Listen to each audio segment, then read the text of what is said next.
Welcome to another episode of Transcending the Rabbit Hole. I'm Brandy Anderson, and I'm joined by my very good friends and co-hosts Annelise and Parker Bess. Today, we're exploring a question that's fascinated philosophers, mystics, and scientists and mathematicians for centuries. Is there an underlying order to reality? From the patterns we find in nature to the structure of music, from sacred geometry to the symbols that emerge in our dreams, we're going to explore the possibility that the universe may be speaking a language, and whether that language is mathematics. Annelise and Parker, it's a privilege to transcend this rabbit hole with you guys. Hey, Brandy. Thank you. Great to be here. Yeah, pleasure to be here. Yeah. Annelise, I know you like to throw in an occasional icebreaker, so I'm going to give the floor to you and maybe let you share a bit about what's going on in your world lately. Yeah, I just thought we could catch up because we haven't talked in a while. Sure. And what's in our world? My world personally, this summer's been a lot about chickens and dogs and house projects and working with some sound bowl creative ideas I've got going on.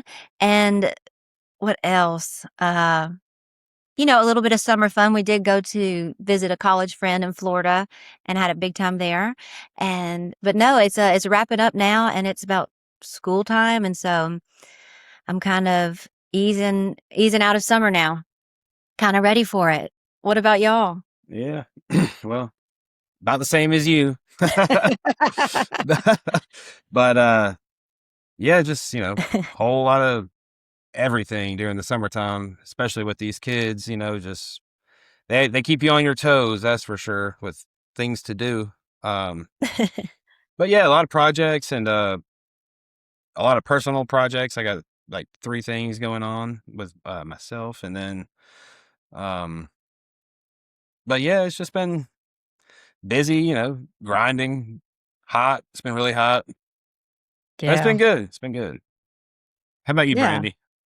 Well, I am definitely not a fan of these hot summer days. So it's too hot outside. So I'm missing my evening walks with Sophie. That was kind of the highlight of every day.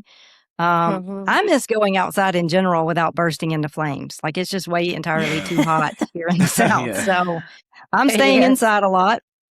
I'm reading a lot, which that's my favorite thing to do, like in any season.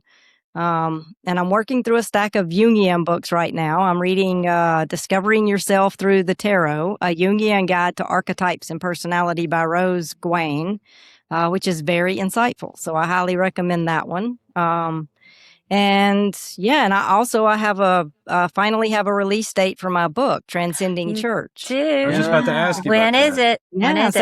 It will be available October 6th. So awesome. Yeah. Yes. So that's about the only exciting thing happening to me right now. But that is so exciting. Yeah, that's big. That's super exciting for our listeners. And we've definitely got to do an episode about it before it comes out. We'll talk about it soon. Yeah. Interview you. Interview you. That's right. I'll stack the papers and ask the questions. All right. I'm ready. Yeah. We're really excited about that book, though. And the cover is beautiful. Oh, thank you. Thank you. Yeah. I'm excited. It's a long process. So, yeah, I'm glad to finally, be close to the release date anyway. And I'm glad it's in the fall and not in the summer, because I am just not a summertime person. So, yeah. How long would you say the start to finish on that was? Well, it took about a year for me to write it. And then the editing process was probably a total of about 6 months. Okay. That's working with an outside editor plus my own editing, and then handing it over to the publisher. And then you're looking at another, 3 to 6 months. So, usually it's about a couple year process for me. I'm not really a fast writer. So it's kind of a slow go. That's why it's so good. Yeah. You're writing so good. Yeah. Yeah. Well, thank you. Yeah. Well, maybe let's just get into the conversation of the day, the underlying order of reality. And I think this is one of those rabbit holes where the deeper you go, the more connections you start seeing. So let's just start with the biggest question of all. Is the universe built from vibration? If everything vibrates, then does vibration naturally create form? What do you guys think? Is the universe built from vibration? Yes, 100%. 100%. And I've been learning a whole lot about that lately as I'm working with vibration and the sound bowls and using vibration in medicine. And there's this quote I wanted to share from one of my textbooks. So this is from a book called Tuning the Human Biofield by Eileen Day McCusick. It says, and it's actually taken from the encyclopedia from the 1700s. And it says, every illness is a musical problem, the healing, a musical solution. So I've come to realize that every illness is because something is out of tune in the frequency of the body and the actual vibration of the cells of the body. And you can tune it back to health. Like we're like pianos with that. And so, 100%, I think we come from vibration. And we've said it a lot here, like even in scripture, how it says in the beginning was the Word, and the Word was with God, and the Word was God.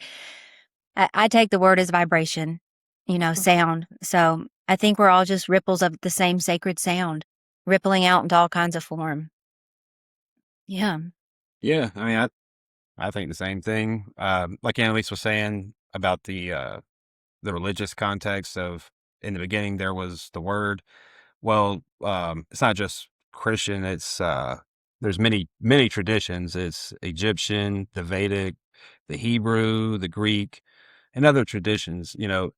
But they all describe how vibration captures the sound, and sound produces the geometry of what we see all around. So sacred sound and sacred geometry are pretty much, one and the same when you look at things through what Nikola Tesla would say, like the keys to the universe are frequency, vibration, and energy, kind of all does start to click once you start going deeper down. Yeah. Yeah, I totally agree with what both of you are saying. I think vibration is the underlying fundamental reality, and that matter simply arises out of a vibrational quantum field. Right. The physical world is so pervasive. Like it's easy to think, that it's made up of all these solid objects. It's so tangible, but when you zoom in far enough, what we call solid begins to dissolve into energetic fields. And so matter is not nearly as solid as it appears. And what's Yeah. fascinating to me is that it isn't just like an idea that shows up in modern science, although it is, and it does show up in science, but across spiritual traditions too, like you both were saying. So there's that intersection. We found the idea of sound creating the physical universe, like you were saying. And, like you both mentioned logos or the word. In the beginning was the word, and that word is logos. And so that to me means reason and order, or the underlying principle that gives shape to reality. But also in the Hindu tradition, you have Om, which is the primordial sound from which all creation unfolds. And I think those traditions are maybe saying different things in different contexts. But I do find it interesting that that both the ancient wisdom and the modern science, in their own ways, are pointing toward a universe where vibration or pattern comes before the forms we actually perceive, the physical worlds. Then, when we think about things like cymatics, it gives us a fascinating visual metaphor, or perhaps even a physical demonstration of how vibration can give rise to form. Parker, I've heard you talk about cymatics before, and maybe you could tell us what that is, explain it to us, and talk a little bit about that. Yeah, for sure. Cymatics is very fascinating. It's where sound waves create geometric shapes or create structure, structure pretty much. But geometric shapes or sacred geometric shapes is what it creates.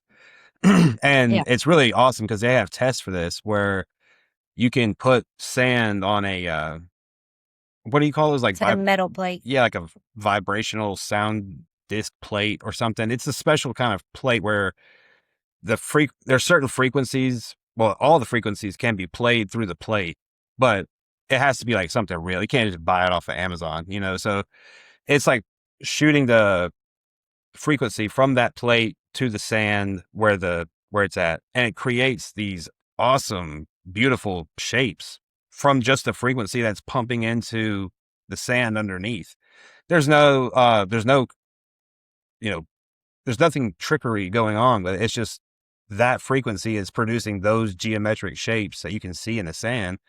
And like when you tune it to a different frequency, it will make a whole different shape, you know, without you even doing anything. It's just, you know, it could be like a 100 triangles built in a pyramid shape, and then you tune the frequency and it's all a circle with like a whole other pattern inside of that, you know, like ley lines of the earth pretty much. You know, it's crazy how it's just proof. Like it's just crazy that the frequency can produce those structure bits that make everything within the world. You can even look at like things like a seashell or,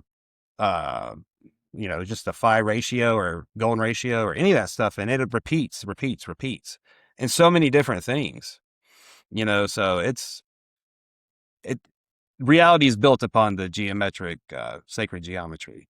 Definitely. Yeah. When I saw that video he's talking about, you can find it on YouTube with the plate and the salt. It clicked for me that music and math are the same thing. It's just one is for the ears, one is for the mind, you know? So geometry is what vibration looks like in form. So when these vibrations are put into the plate, you see a beautiful geometric perfect shape like a lotus flower that's the same thing. It makes me think of ultrasounds. You know, the sound waves in an ultrasound, they're using sound therapy. They're pushing sound waves against whatever, if it's a baby in the womb or a broken bone, and it's bouncing off of that tissue through the fluid and returning the information of it in an image form so that you can see what's going on in there. And it can even return you the image of a baby inside of the womb with sound. Like it's literally, sound is so powerful. And, but with somatics, there's also this, type of therapy I read about recently called somatic therapy or simotherapy. And, could I share a little bit about this with y'all? Cause I thought it was so fascinating. Please do. And this is from the book that I was referencing earlier. But simotherapy, excuse me, it was developed in the 60s by Dr. Peter Guy Manners. And essentially what it is he figured out the science behind tuning organs that were out of tune. So from diseased to healthy. There's actually a frequency of health to everything in your body. And so when it's out of tune, giving yourself a pill is not going to fix it. It just fixes your symptoms. But taking some of the, whether that's a tuning fork, like something really simple, or something like he would have used, he developed like machinery and stuff that could measure the frequencies and then retune each body part to different things. He claims to have come up with sonic solutions for a variety of issues, including a recent advance in eliminating cataracts without the need for surgery. So even something like your eyes, you can tune your eyes to health. But he's not the first person to come up with something like this. You know, like we've talked about, when people find like answers to life's biggest problems, they don't stick around very long. There was another scientist named Royal Raymond Rife. He was a researcher, and he made something called a Rife machine, and it's based on the premise that each pathological organism has a threshold at which a particular frequency shatters it, like a wine glass shattered by an opera singer. And I'm reading here. By increasing the intensity of the naturally resonating frequencies of these microbes, Rife created structural stress that caused them to distort and then disintegrate without harming any of the surrounding tissues. He reported many amazing cures, including cancer, through this process. Unfortunately, his work was destroyed, his lab burned, and his reputation ruined, allegedly by Morris Fishbein, the head of the American Medical Association at the time. There's tests too. Like proven tests that prove what she just said about the killing parasites with the frequency. That is definitely a proven test now. Yes. So there's the American Medical Association does not want people to know that sound is really all you need to heal the body. And there are machines and technologies out there that can do it, but the people who have made them have been taken out and their things burned, and but it's out there. And I think it's coming back right now during this whole Great Awakening time. People are remembering like the ancient medicine of sound, which is sacred geometry, which is math, which is like the pattern spirals of everything from flowers to leaves to trees to your very lungs and veins and all of that. But it's all vibration. And I just think it's amazing that you can use somatic therapy to heal anything. And I hope we go a lot further with that and pick up those, like Raymond Rife's old research now that more people are talking about it, and it's not so hidden and taboo, and hopefully you won't get outed for just rediscovering that sound heals everything. Yeah. And sound hurts things too. Like the music industry has our sound right now from our radios tuned to a frequency that is not good for us. It's just a little bit off of that 432 frequency of God marker, just a little bit off where your ears don't notice, but your body definitely does. And so there's just a lot. There's so much I want to research and studies I'd love to have funded somehow, because the science behind this is there. It's just not allowed to be heard a lot of the time. A lot of it's pretty much ancient too. Like, the somatics of like certain temples or certain ancient pyramids, there's one in Mexico, I think it is, or Teotihuacan, where you can you have the pyramid going all the way up, but you stand maybe like 100 yards back from it, you clap your hands, and the sound at the very top of the pyramid is a bird sound. And it's crazy how they were able to do that back all those years ago. It looks like something fake out of a thing, but I've researched it and it's true. Like you have to stand in a certain spot and clap your hand hard, and it makes a bird sound. It's crazy. But ancient priests and they would do a lot of I guess semantic chanting, or whatever you would call it, chanting semantics, and it would heal people. That was part of their practice. Like when a king or when a pharaoh got sick and they had one of these type of chambers, like in Egypt, they definitely had this. They would go in there and the priest would do all his incantation chanting and, alms and all that stuff.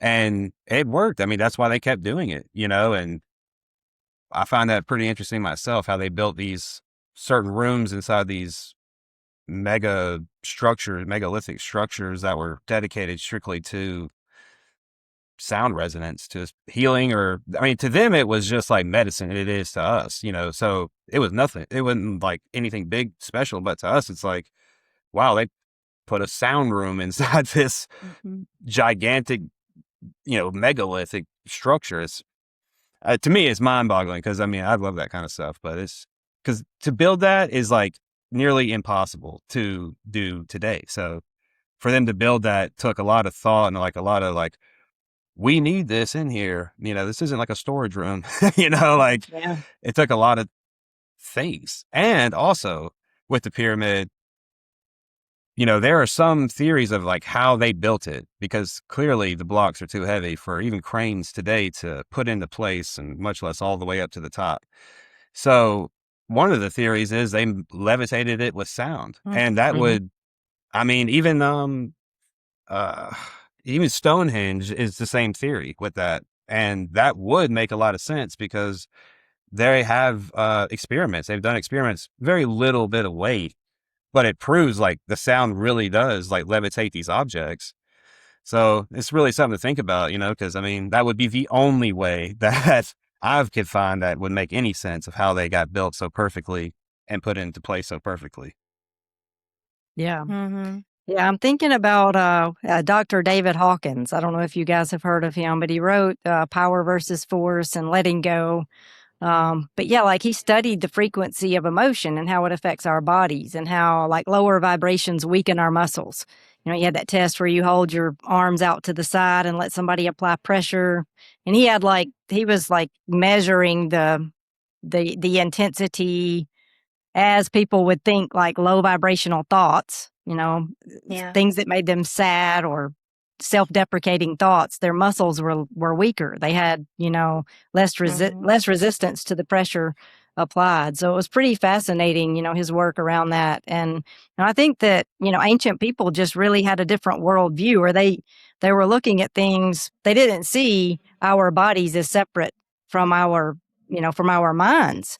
For them, there was one mind and everything was Right. flowing out of that one mind. And, I think, it seems to me anyway, that the forms that we see throughout nature, like every physical manifestation, is in some sense a visible expression of like that deeper unseen pattern below the surface. So in my view, there is only one mind. That's the way I would also view reality. Like all is Yeah. God and God is all.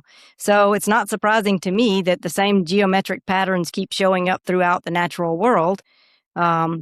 We see the circles and the spirals and other patterns or proportions like, the Fibonacci sequence or the golden ratio. They just appear again and again. And like you were saying, Parker, like in seashells or, hurricanes or, spirals throughout Snowflakes. reality. Yeah, snowflakes, honeycombs. You have all of these geometric shapes that keep appearing over and over again throughout the natural world. And I think that's what makes sacred geometry so fascinating.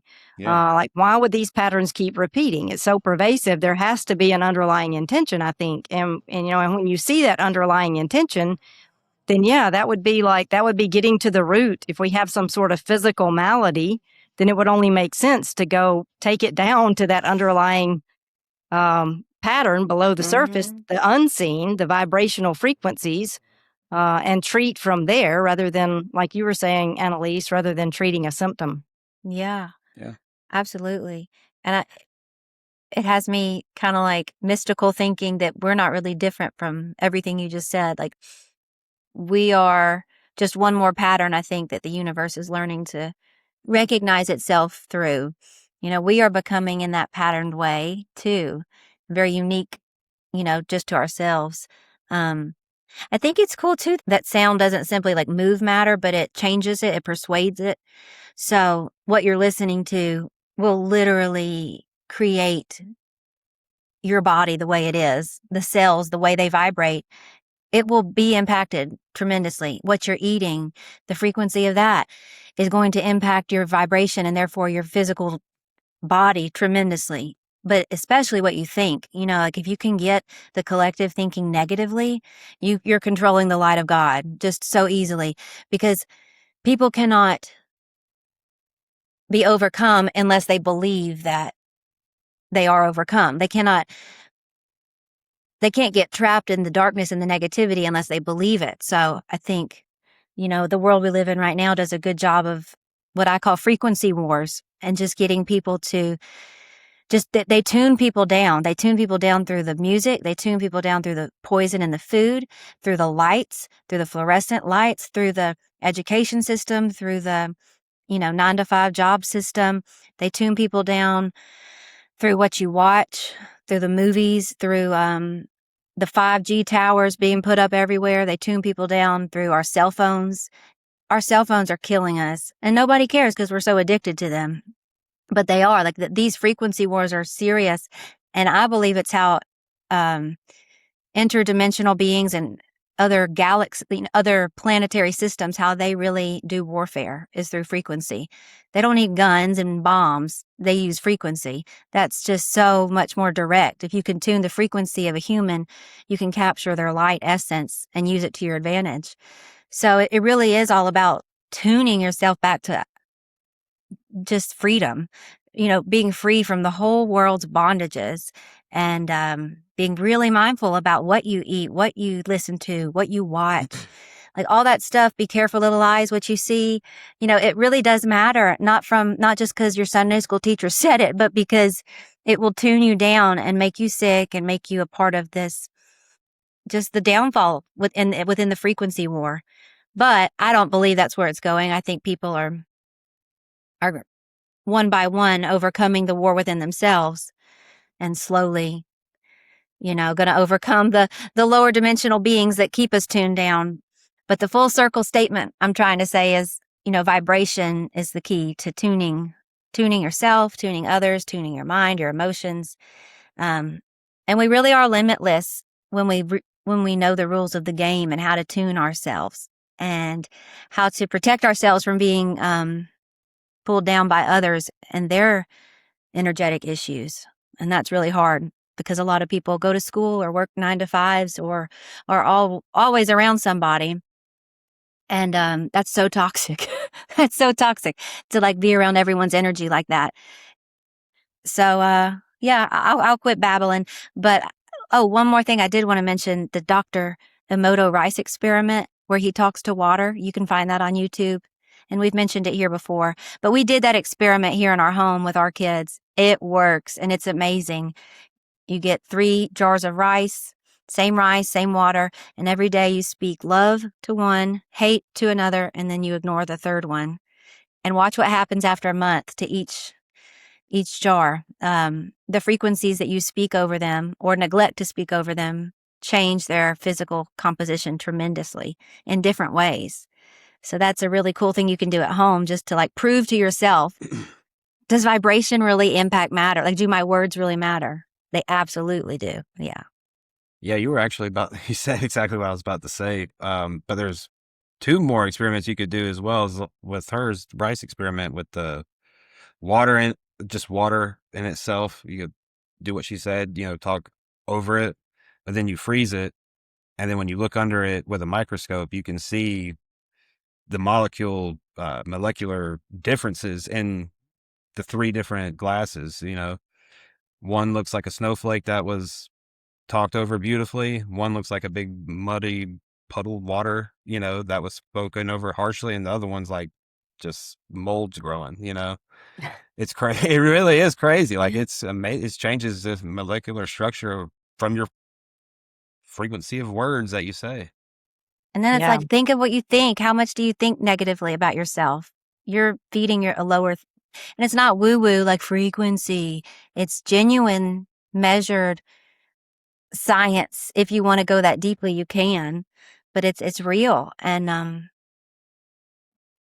think that's why people even talk to their plants. It makes them more healthy. It matters. Yeah. Yeah. Yeah.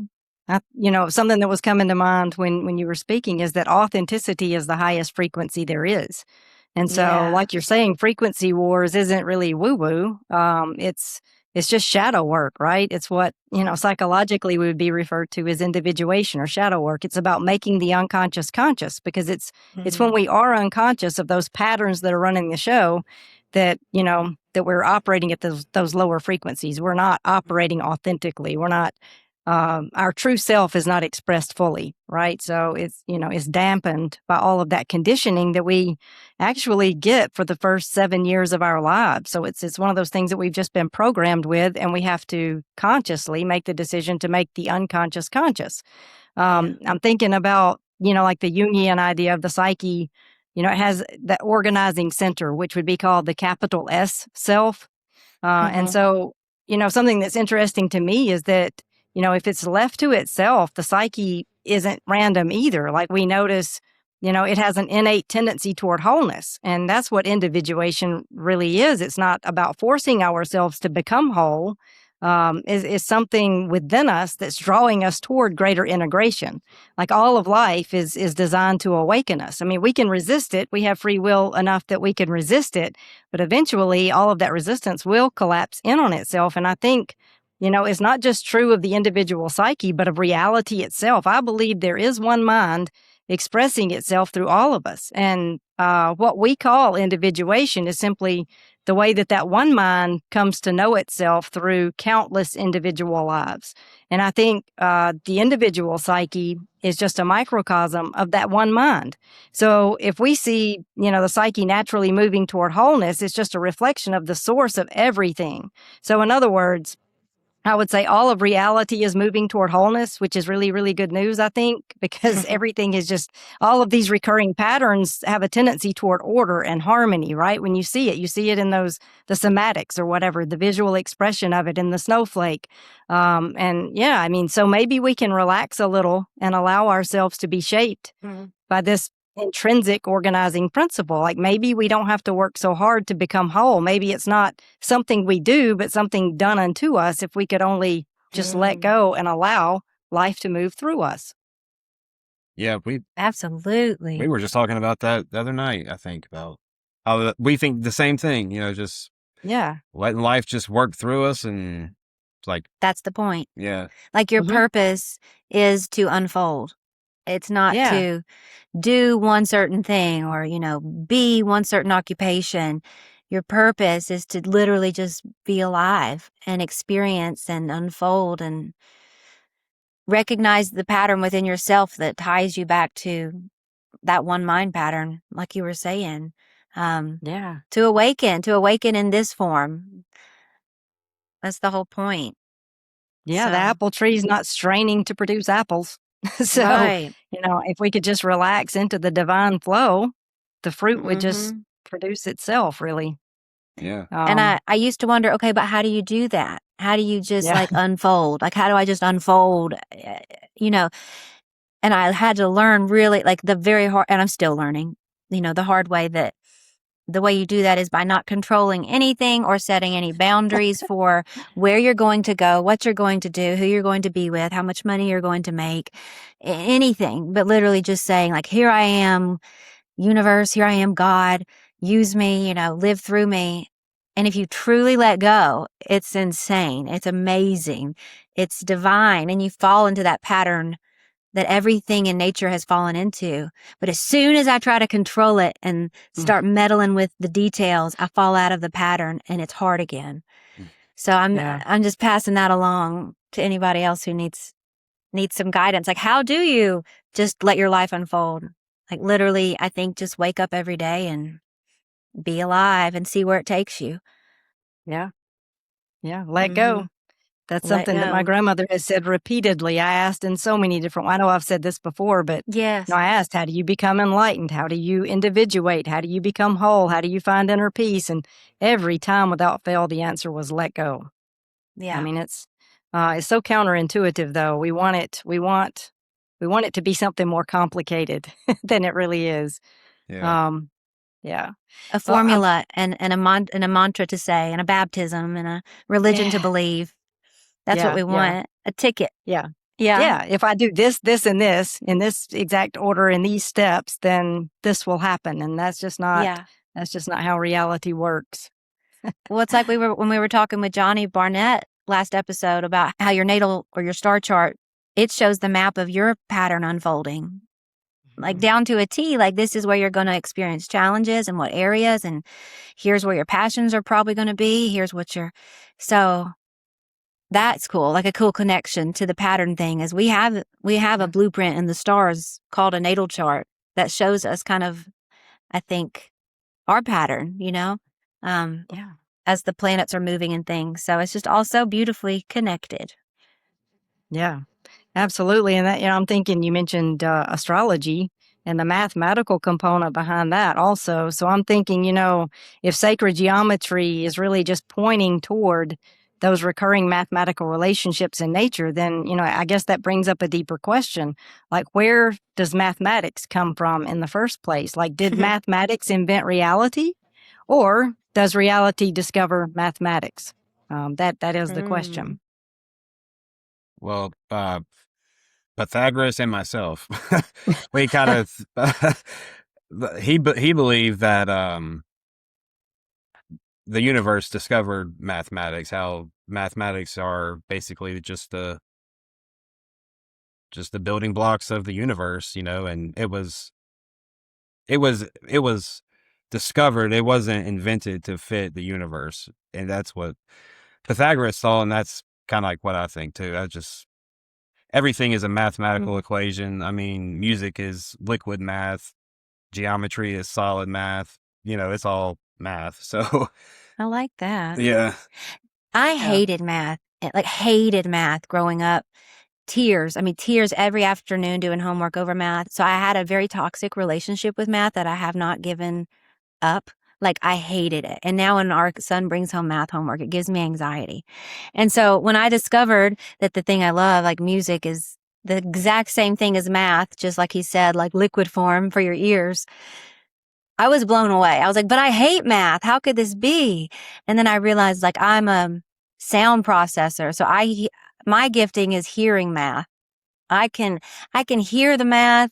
I know where the harmony needs to be and where this and that. But if you put it down on paper form with numbers and equations, I'm just going to bawl crying. Like I can't even process it. So I think that's super interesting how like the universe speaks in these different languages. Math, some people are mathy. Music, geometry, just art. There's just so many ways it's speaking to us, but all saying the same thing, and it's all connected, just in whatever flavor you need to hear it. But I don't think math created the universe. I think we just noticed that math exists, like that there are ratios and intervals and octaves in music. I think we just noticed, like it is there, like it is the basis of reality, but I don't think like math created, if that makes sense. But I do think it's like the structure, like the DNA structure of the flow of reality. I don't know. What do you think, Yeah. Brandy? Yeah, I agree. I think math is something that we discover. It's not something that we invent. And I think the patterns and relationships that we describe mathematically existed long before humans even, recognized it. So we didn't create the Fibonacci sequence or the golden ratio. We discovered them. And I believe, like I said before, that there is one mind expressing itself throughout all of creation, and mathematics is just how that mind kind of gives rise to the cosmos. It's like, I guess I would say it's the underlying order that gives rise to the structure, to everything, really. I saw a book the other day in the bookstore. I don't remember the title, but my gosh, what was it? I can't remember the title, but the subtitle was something like How Calculus Reveals the Secrets of the Universe. And I remember it because I immediately thought, so that's why the secrets of the universe continue to elude me. It's math. Like in math is not my thing either, Annelise. No. I do think though, like it's powerful to see that math is art and is music and is color and is sound and is, everything itself. Like maybe you could say like the universe is math, but really I think it's just the universe is sound. The universe is vibration. Yeah. And vibration, you can organize it in math or as music or as, it's just all this wishy-washy, mushy thing that's all the same thing in different languages and structures, I think. But it's all very holy and sacred, that sacred geometry. Like it's produced by something far above us, far beyond us, and it's over and over. Yeah, like the flower of life is, produced over and over and over again. And the golden ratio is producing a lot of things. Like you could just look at like a seashell or a crab shell. I could see, well, a seashell, you could see like how it like starts at the point and then it just kind of goes around and around and around. And that's, I mean, as you saw me drawing it like this, it's the same thing as like a galaxy. It's the galaxy Tree trunk. follows tree trunks, Thumbprint.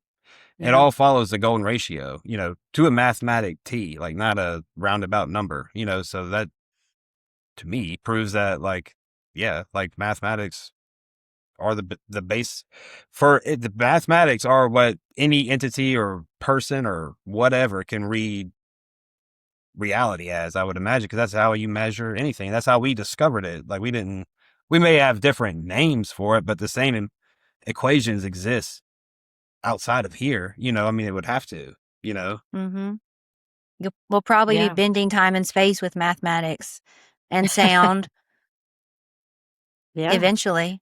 Yeah. if not now. Yeah. I mean, already happening somewhere for sure. Music is not random as far as like the notes you hear. It's math that has become emotion and love and alive. It's math you can hear, and it's beautiful and it's intricate, just like math equations are, but you don't have to work so hard to You have emotions with to feel it. With math, you really have to solve the problem, but with music, you just absorb it. And I appreciate that. Yeah. Yeah, it's beautiful. You mentioned astrology earlier, and I'm sitting here, I'm thinking about really how mathematically precise astrology is. I mean, all of those geometric angles, you have the Yeah. squares and the trines, and they're the mathematical degrees and placements. And for someone who maybe only reads their daily horoscope, that component is just largely missed. And for Yeah. years, I thought astrology was nonsense. Like the horoscopes never really resonated. They struck me as just too general, and my sun sign never really resonated all that much.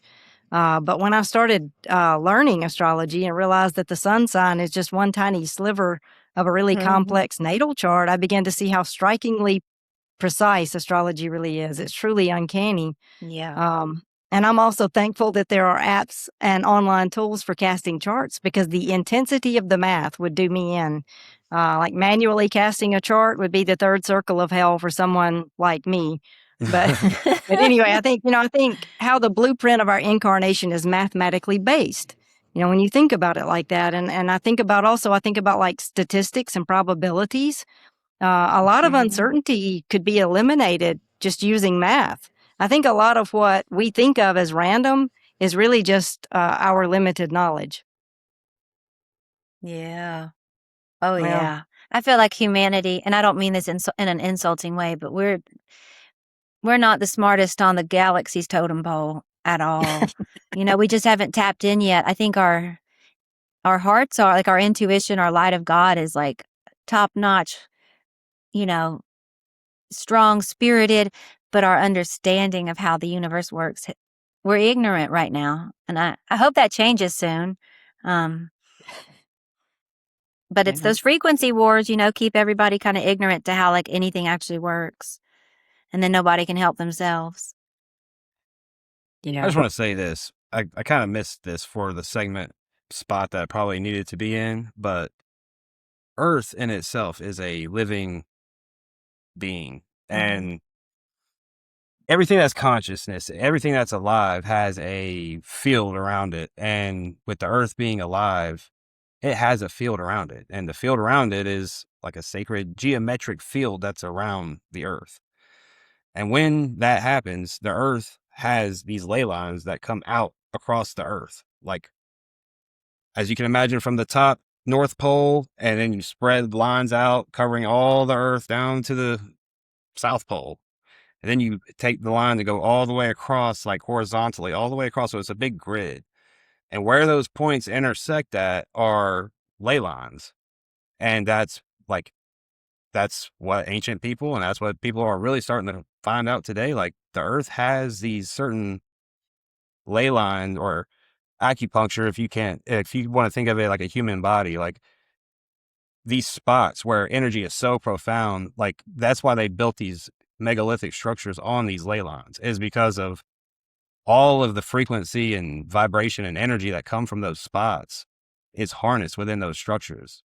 And that's like kind of what I was getting at with the whole like somatic worship temple spot, like it was built there for a reason, and they knew that back then, which is impressive as hell. But Because they could like manipulate the yeah, ley line energy.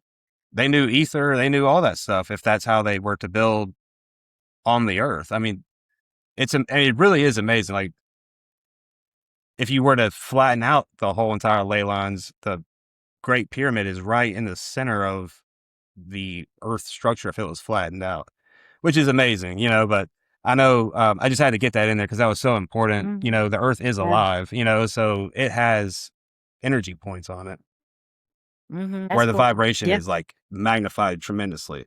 So if you like happen to live on a ley line and do like a lot of maybe spiritual, like inner work and things, and I don't know, start living high vibe, like it's going to boost you up. And I think, boost the Earth, dude. I feel like we live near some ley lines Brandy, we think Granny could live beyond a ley line area. That could impact energetic exchanges being so vibrant there. Yeah. I was Yeah. going to ask, do you think that's what that ley lines or those ley line points would be the same thing as just what people would call a thin spot? A place where the veil is thinner and where Yeah, there's just more spiritual activity. Another sure. way of saying it. Like natural Yeah. portals, kind of. Sure. I mean, Yeah. I think, the higher energy, the higher vibration you have in a certain spot, I think anything like that is possible. That's where like theories like Stargates come into question, the theory of Stargates come in because of the ley lines being on top, and those structures like harnessing it. And it doesn't have to be like Cairo, Egypt. I mean, it could be like Alabama. It could be, or, it could be like Opelika, Alabama, or it could be like, Murfreesboro, Tennessee, or something like that. It's just where the line is, pretty much. So could you map this? Can you map and find out of course, where? Yeah. Okay, well, we need to do some research. Mm-hmm. Yeah. Everybody, we need to find out where, and then move to the ley lines. Would that be the best? Well, I mean, listen, a lot of the megalithic structures you can think of, like the pyramid and like Teotihuacan pyramid and Stonehenge structures, all of them are on ley lines points. And the original grid is what has been theorized, or what I would come to think as true, because that's just what it is. I mean, it's the Earth grid. But what they're doing now with this 5G and 6G and 7G, maybe, if they even attempt that, I mean, that's like a whole nother, they're trying to lay that over the natural Earth grid. So frequency wars, like lay a fake 5G everybody's freaking getting tower connected to 5G and then 6G. Yeah. Over our natural ley lines that could heal the entire world if just tapped into. Yeah. So that we don't even find our natural home planet. Like this is our home field. Like, we have home field advantage here as humans. Extraterrestrial, interdimensional beings, they don't. But if they can tap into our ley lines and alter that to where we don't even now have the natural flow of energy on our planet, that's detrimental. So I think, making people aware of the whole ley line thing and the 5G thing is more important than most would realize, because the war is for our ley lines. It's for our planet's frequency as a whole, and that's how you get it. If you get the ley lines, you get everything. So, Wi-Fi, 5G, all the Gs, all the phones, all the everything, Bluetooth. I'm not about it, because I really believe it's killing us slowly. I really do. But what would we do without it? Right. It's hard. Yeah, absolutely. And I'm thinking about how, like the repeating geometric shapes, they don't just show up in our natural world. Like, we're thinking of it, in terms of like you have the ley lines, they're pointing to some underlying mystery, something underneath the surface, something unseen. And, and then we have these physical manifestations kind of flowing out of that unseen reality. And, as far as the unseen reality goes, I'm thinking about like even the human psyche, who we really are at our core level. And, like Carl Jung, throughout his work with dreams and active imagination, like people from completely different cultures and backgrounds would produce the same geometric patterns within their psyches, like the mandalas, the fourfold patterns, what he called quaternities. And so without ever studying sacred geometry or knowing what these symbols even meant, these people were dreaming these dreams and having these visions and seeing these same shapes. And so Jung believed that these patterns emerged during periods of psychological integration, which I think that's pretty compelling, because like I was saying, if everything is moving toward wholeness, and you see all of these shapes, like life is moving toward harmony. And you see it within nature, like in the seashell or in the snowflake. All of these things, we can see it within the human psyche. So these same geometric forms that emerge in dreams or during our times of meditation or active imagination, they're also recurring all throughout the natural world as well. And I think it just shows us that the psyche is participating in that same underlying order. And what we see, expressed out there and throughout the cosmos is also happening within us. In fact, I would say maybe it's happening within us. So yeah, again, I think that's just more proof of the one mind speaking the same language throughout all of creation on every level. Yeah, That's so beautiful. I totally agree with you because you basically just said as above, so below, just using Yeah. different terminology, and what you said about the earth and the ley lines and what it points to. I think it points to it just being conscious. The earth is Yeah. alive. The earth is conscious. We're not the only conscious beings here. Like Right. we live on a conscious being. We are the force. And Yeah. like I always say, I mean, the earth is getting blasted by the sun right now with these waves, and the intensity and the vibrations are picking up all over. So it's You know what you just said is so profound. We live on a conscious being. Nobody thinks like that. I don't know anybody who holds that understanding like in the real world, quote, quote. yeah, it's hard to You wrap think your you're a conscious being, you're a wart on a conscious being. head. You're a micro, what do you say, Brandy? You're the micro of the macro, Yeah. So that's very humbling. But I think it's so beautiful, like what you said, how we're all moving towards wholeness naturally. And that the earth really is a mother. It really is a divine mother, a conscious divine mother being. And we are her babies, and we've trashed her for most of existence, not understanding that we are her. And, and all this goes into so much spiritual blah, blah. I could keep going, but instead, I will just say it makes me think of the Michael Jackson song, Earth Song, where he's like, what about elephants? What about the seas? What about the crying whales? What about, does anyone care? Does anyone care? Does anyone? And then at the end, he says, does anyone give a damn? And our son was like, oh, Michael Jackson cussed. I said, yeah, he did, because he's trying to get our attention. Like, do y'all hear me? We're killing the earth. We are, and we are her babies. So let's turn this around. I think that's what we're in the process of doing too. Like you said, like we're naturally moving towards wholeness, and it's not stopping. And that's comforting. It's just slower than I'd like, but it's getting there. Yeah. One more thing I'll add to that. When you put your feet in the ground of the earth, like you're releasing like all the energy that's like stored up in you, that's like kind of bad energy. As you imagine yourself as like a battery or something like that. Like you have all this energy in you, and the earth is like the grounding spot. So when you step into the ground with your bare feet, the earth absorbs the negative energy in you, which is crazy to think about.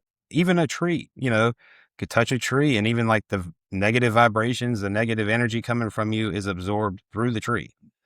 So, everything is vibration, like kind of tying this back to, sound and sacred geometry. But everything is vibration. Everything is. Yeah. Yeah. Very well said. Yeah. I think it's just really cool to see that the same intelligence that's organizing the whole natural world with mathematical precision is also organizing our psyche through those same patterns. And, we're all interconnected for sure. Like the tree, everything has a vibration, and is emitting a vibration.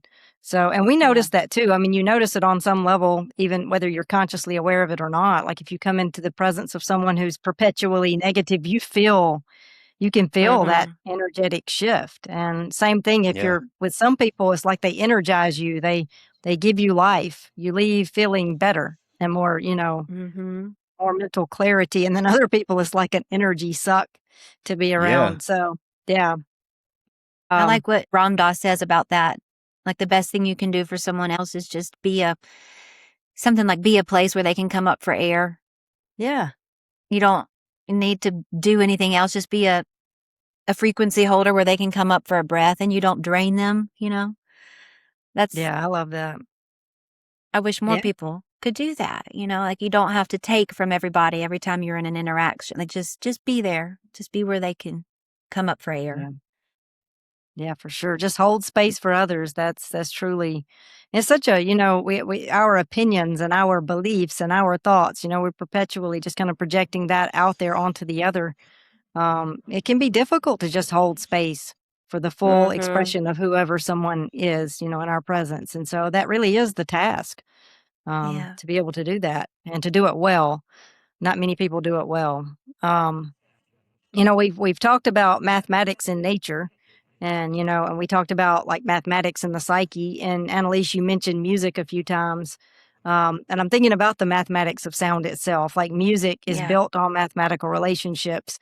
And so you're our musical expert here. So maybe you can speak into this a little more. I think I would just say that, like I said before, music is math that you can hear. And I think it's amazing. Our nervous systems, they don't hear numbers, but we hear beauty. We hear music. We hear the emotion in music. We're not hearing numbers, but that is what's happening is on a music staff, it's an octave. You have, you know, notes that go up and down and these certain ratios and harmonies that fit in ratios. It's not random. It's not like, oh, these notes just happen to make this song. It's to be a musician, you have to be really good at what I call music math. And you don't necessarily have to be able to read music like on a staff, but to understand the relationship between notes. And with sound healing, I believe wholeheartedly that is eventually going to become our main mode of medicine. In that book I'm reading, the Dr. Rife, where he lived, I think it was Britain, they call it advanced medicine. Here we call it alternative medicine. But there it's advanced. Because it just goes above and beyond. Music goes above and beyond anything material can do. And I just see it like immediately when I play a sound bowl for someone, whether it's Parker or our kids, the vibes of that person change completely. And after 20 or 30 minutes, they're softened. They're not anxious. Their spirit is quieter. Their aches have gone away. They feel whole and happy all of a sudden. And it's not just because they had 20 minutes hearing sound bowls and it was pretty. It's because it literally tuned their bodies back to some state of wholeness. I just love music, and it's not just because it's pretty. It's because it transforms matter and it transforms illnesses. It literally blasts cancer cells wide open under microscopes. It's real. And it's called alternative medicine. But on the other side of the world, it's advanced medicine. So I hope we're going to catch up soon. I do.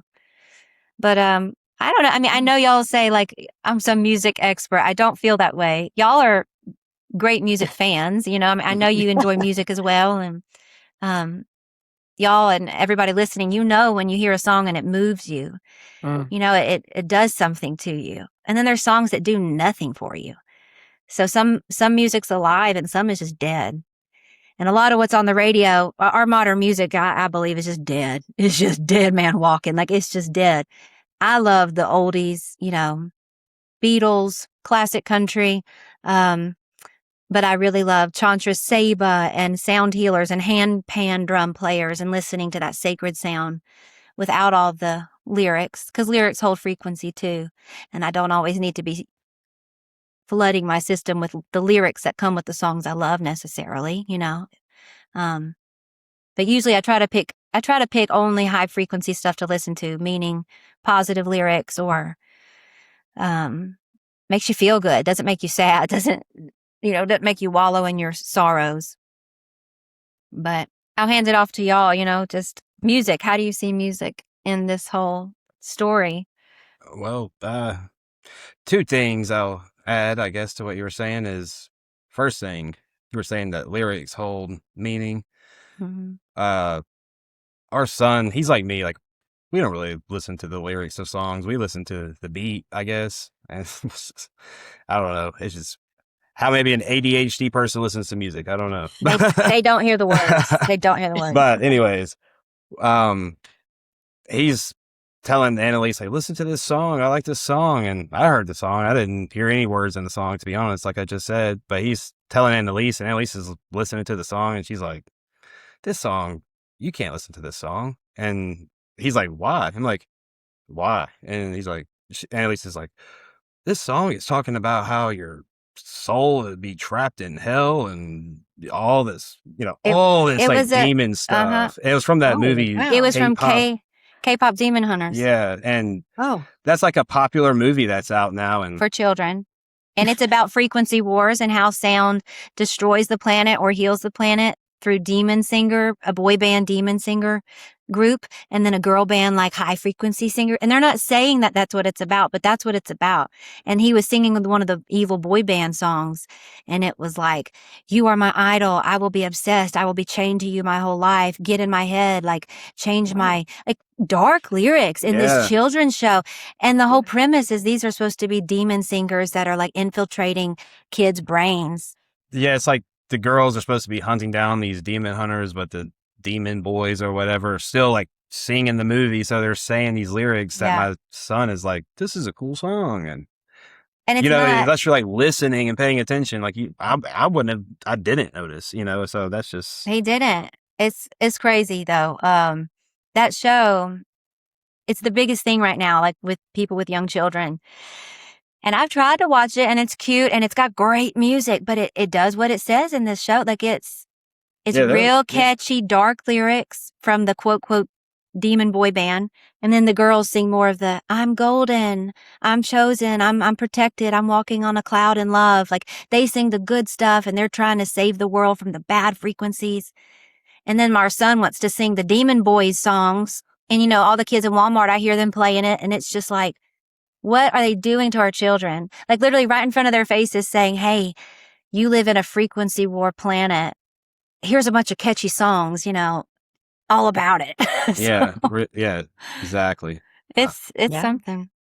The other thing I was Yeah. going to say is, when you were talking about music and math behind it, I remember from school hearing that, like Beethoven was deaf, but yeah, he wrote all these amazing, symphonies and what else. I mean, the only logical thing I can think of in my head, if he's ever heard music, is that he's putting math equations down that just make sense, Mhm. that just flow like a pattern, and sure enough, it was the most beautiful music that's probably been around, if we're being honest. I mean, going back to that water experiment, it was heavy rock, heavy rap, and or heavy rock, country, and what I just said. And it really is crazy. It really is how like classical music It's beautiful. it's mathematically structured. So it produced a snowflake looking thing under the microscope, but it's mathematically structured, unlike the unstructured radio music, rap music, rock Mhm. music. We all like that stuff. I mean, don't get me wrong. Like I can jam out to that stuff too. But if we're looking at it down to its like base core Mhm. frequency, or maybe even lyrics for some time, some of it, it's, it can change. It can change your molecular level, since you're like 95% water or something, something like that, 75%. If I can say just before like you close on that thought though, when people they might be wondering like, what is math? How is music math? How is math music? And you've probably heard like the do, re, mi, fa, sol, la, ti, do scale, that octave. That's just like your basic how music flows on a piano.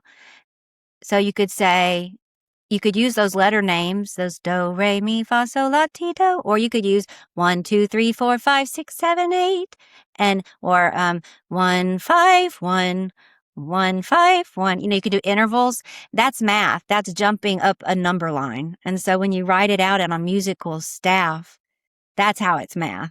I just wanted to throw that in there. No. Brandy, Yeah. Close this out, Brandy. take it away. Yeah. So what I'm thinking of is, I don't know if you guys listen to Tool. Probably not. Yeah. Yeah. Do you? Mhm. Yeah. But I'm thinking about their song Lateralis. Like they intentionally incorporated the Fibonacci sequence into that song, which I think is just really, really cool. And a lot of their music is about shadow work too, which is something I can truly appreciate. I mean, it's a little bit on the harder side, but that just goes to show, just because something maybe sounds on the surface a little rough around the edges. I mean, at its core, what is the message? What's That's the thing. what's the structure of the music? And also, you were talking about how Beethoven was deaf and like had the mathematics that must have went into his symphonies, or allowed him to be able to create these symphonies. And I'm thinking about Bach. Like, he was obsessed with mathematical structure. Like, Yeah. in his music, I read somewhere that his music is still studied by mathematicians today. That's how complex it was. And Mozart too. I think Mozart, isn't it the golden ratio that's found in some of his pieces or something like that? Yeah. Yep. Yeah. Yeah. It's Anyway, all structured. It's crazy. yeah. Yeah. And the Beatles, like, we've talked about this before, but the Beatles is there's a certain, is it hertz or frequency that they put into their music? Is it 432 hertz or something like that? Yeah. Yeah. That's what I read, that they made sure they recorded in the studio at that frequency, because it was at the time when supposedly it's said that Rockefeller is who changed it. What frequency our radio waves come out at us, but the Beatles recorded it anyway. And so it's all like sound engineering stuff, but it matters. It really matters. Yeah. Yeah. I love the Beatles. So that's the prevailing message of our topic today. Go listen to the Beatles. Go listen to the Beatles. That's right. Yeah. Well, do you guys have any final thoughts before we close out today? I would just say, especially for anybody coming from a Christian or religious background where, you hear words like sound healing, sacred geometry, vibration, and immediately you're thinking New Age, woo-woo. It's not. It's sacred geometry. It doesn't make me worship geometry or worship certain sounds or worship math. It really just, it makes me, and I think it makes anybody who pays attention, makes you become really in awe of the divine structure that our Creator placed in all things. And why not use those things to heal yourself when you understand that? So don't be afraid to go to a sound healing session, to pull out a case of tuning forks and play with them and see if it helps you. It's really the most holy thing I think you can do, is to immerse yourself in sacred sound. And what a great thing to hang sacred geometry around your home, because then when you're looking at that geometry, it's doing something to you frequency wise, just like listening to the high frequency stuff. So just don't shy away from delving into this side of the spiritual world, is all I would say, because it's really, I think, the most holy and the most important thing out there. Yeah. I agree. My closing thoughts would be, whether we view this through scientific or philosophical or esoteric lens, vibration, geometry, mathematics, music, and consciousness all converge around reoccurring patterns. And I'm reading this because I wanted to make sure I got all this right. So, sacred geometry invites the question of whether these patterns are simply descriptions of nature or the blueprint through which reality itself is organized. And I really do believe, like, it's more the latter. Everything is organized through vibration. So if somatics is the thing that shows us what sound looks like, and if music is what shows us what math sounds like, then maybe like living in that coherence is what prayer is. Just living in that wholeness, that high vibe state, like that is prayer. Prayer isn't begging God for things. Prayer is living in that thankful state. That thankful, sacred, patterned, natural state that everything else is flowing in. Yeah. Yeah, like a perpetual state of appreciation for the beauty in the world, because really it is like, it's the beautiful things. You said, Annelise, you were saying, maybe surround yourself with sacred geometry. Another way to say that would be with flowers. Like, put some flowers on the table. Art. The Hang beauty the all life around nows. us. That's right. Yeah. So I think that's what it is. It's about, looking out at the world around us and seeing the beauty that's in it and appreciating the sacred design and the intelligence that created, such a geometrically complex world. It's truly fascinating. It is. definitely makes Yeah. you, I think, unable to doubt that there's a very intelligent creator behind all of this reality. Whether you call Yeah. that creator God or source or universe or Conscious. logos or consciousness or energy, whatever, it's not just some random bang. It is Right. it is an intelligent, sacred, all-encompassing love. Yeah.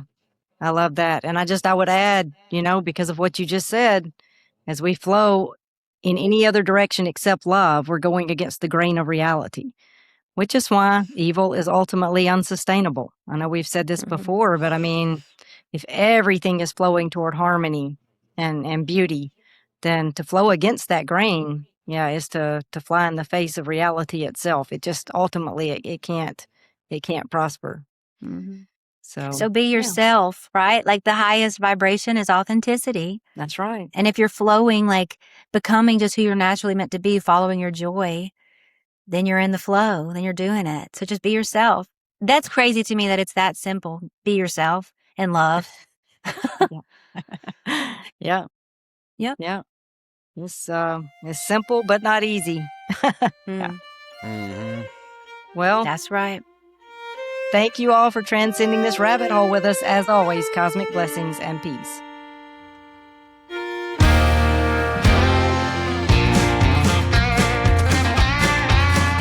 Do you ever grow discouraged by the weight of this world? Does Big Brother get you down with all the lies that he's told? Does the gloom and doom of nightly news haunt your dreams? So you scroll instead of sleep, 'cause distraction is key. But as long as there is still a sun up in the sky, I can choose to live on the sunny side. It's somewhere between burying my head in the sand and falling down the rabbit hole again. I was sleeping just fine peacefully inside my American dream, awoken when those puppet strings were cut right off. The evidence you can't ignore, share it, call you misinformed. I know the truth, but trying not to lose my mind. I'm somewhere between burying my head in the sand and falling down the rabbit hole again. It takes a worried man to sing a worried song, and the state of humankind had me humming alone. Hello, common sense, I'm convinced we've lost our way, sold our attention to the system. Now there's power to reclaim, but as long as there's a heart beating in my chest, I'll cling to hope that's true. I will cast out the rest. There's no price on peace of mind, knowing you won't find it here. It's that perfect love above calling you near. I was sleeping just fine peacefully inside my American dream, awoken when those puppet strings were cut right off. The evidence you can't ignore, share it, call you misinformed. I know the truth, but trying not to lose my mind. I'm somewhere between burying my head in the sand and falling down the rabbit hole again. Keep on the sunny side, always on the sunny side. Keep on the sunny side of life. It'll help you every day, it'll brighten all the way if you'll keep on the sunny side of life. I was sleeping just fine peacefully